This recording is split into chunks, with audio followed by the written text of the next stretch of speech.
More proof of a Xbox Lockhart. Let's talk about it.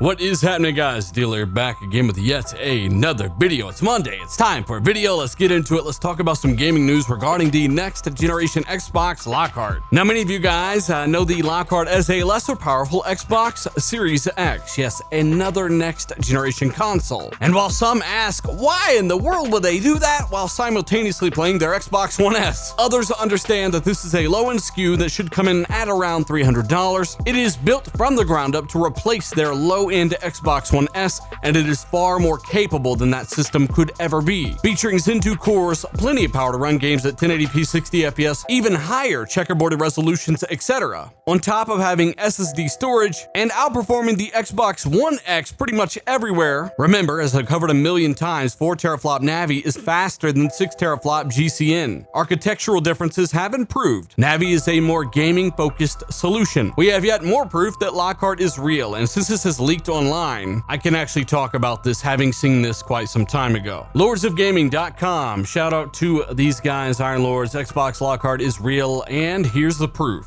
Now, these guys give some credit to people that actually didn't talk about the system as early as me, or didn't report that it was never canceled like I had, but I want to give them a shout out, and honestly, check their link out down below as we go over the information. They say, Twitter user TitleOS found reference of Xbox Lockhart in what seems to be Windows operating system libraries. In the list below, we see code names for current generation Xbox One consoles like the Scorpio, the Durango, aka the 2013 Xbox One, Scorpio being the Xbox One X, and the Anaconda being the high-end SKU for Project Lockhart. But if you notice, we have one more underneath the Anaconda, the Xbox Lockhart, and this is 100% legitimate. Guys, I have been saying that this thing has never gone anywhere. It was never canceled. It was a misinformation campaign, one unfortunately many people fell for. I've been talking about this SKU since June of 2018, when others thought the second box was a streaming box. It is an Xbox Series X with far less GPU compute with the same CPU cores and, of course, separate memory subsystem. Apparently, both boxes will be able to utilize that velocity architecture. And before people say it's going to hold back the Series X, please stop. This box is so much more capable than the lowest common denominator on PC. Remember, all of the newest games are going to be running on PC. You'll be able to play them on lower-end hardware than 16 or 8 Zen 2 threads and 4 teraflops of Navi compute. And keep in mind that the Lockhart should have access to that same 100 gigabytes or so of virtual memory as well. At least I would imagine so. The low-end Xbox is absolutely real. It is an integral part of their next generation strategy. And remember that without the Lockhart, there would be no Series X. Without the low-end unit that's actually going to push more, they can't really afford to risk it all on a high-end, ultra-expensive Series X. Sound familiar? That's because without the 95% install base of the Xbox One S, the 5% or less install base of the Xbox One X just would not have been enough to carry the brand. Also add things like xCloud and others to it this time around, and they are looking to have a massive install base across the board. All of the latest games will run on this thing. You are not looking at the bottlenecks you've had before. Plan on seeing games on Lockhart run at over 100 frames per second in some cases. Yes, you heard that right. 1080p 100 plus FPS titles. Whereas the Series X is essentially going to quadruple the resolution with perhaps even more effects like better ray tracing, etc. There really isn't much of a negative here, and the games are going to look absolutely stunning. So again, count on this thing coming in at around $300 and the Series X at around $500. But hey, thought I'd bang this one out real quick for you guys. Let me know your thoughts down below on which system you would pick up. I found this pretty interesting as